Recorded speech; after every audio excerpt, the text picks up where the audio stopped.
சின்ன குட்டீஸ்களே, இன்னைக்கு நான் உங்களுக்கு ஒரு தெனாலி ராமன் கதையை சொல்ல போகிறேன். அவர் ஒரு ரொம்ப புத்திசாலி மாமா. நம்ம விஜயநகரம் நாட்டில் வாழ்ந்ததவர். அவரோட அறிவால அரசருக்கே உதவி பண்ணார்.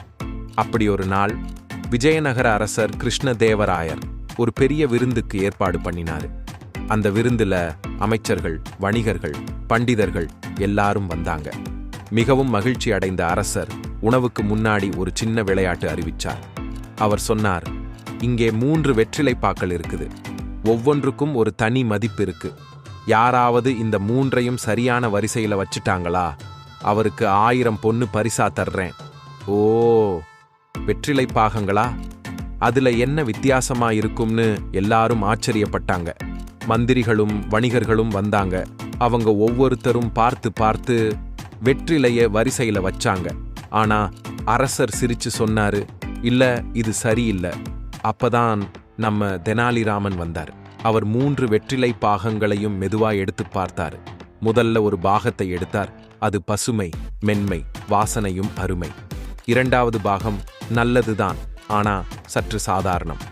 3வது கொஞ்சம் கிழிஞ்ச மாதிரி, வாசனை கூட இல்ல. ராமன் சிரிச்சுக்கிட்டு சொன்னார், மன்னா, இந்த வெற்றிலை பாகம்தான் மன்னருக்கானது, இது அமைச்சருக்கானது, இது மக்களுக்கு. அரசர் ஆச்சரியத்தோட கேட்கிறார், அதை எப்படி கண்டுபிடிச்ச? ராமன் சொல்றாரு, முதல் பாகம் பளிச்சுன்னு பசுமை, வாசனை சூப்பர், இது மன்னருக்கே. 2வது சுமாரா, அது அமைச்சர்களுக்கு.